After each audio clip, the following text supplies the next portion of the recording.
chào tất cả anh em.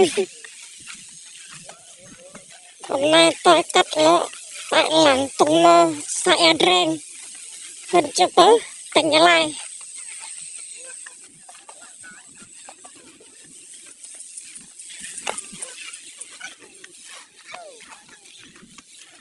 Đây là đã xa cái dạng nó áp tắc trên này, áp tắc trên này.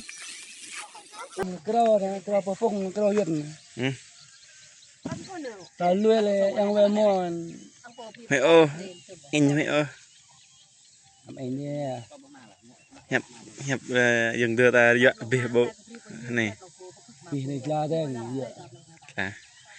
Là cái thòm nè, rơ đốt mừng lại.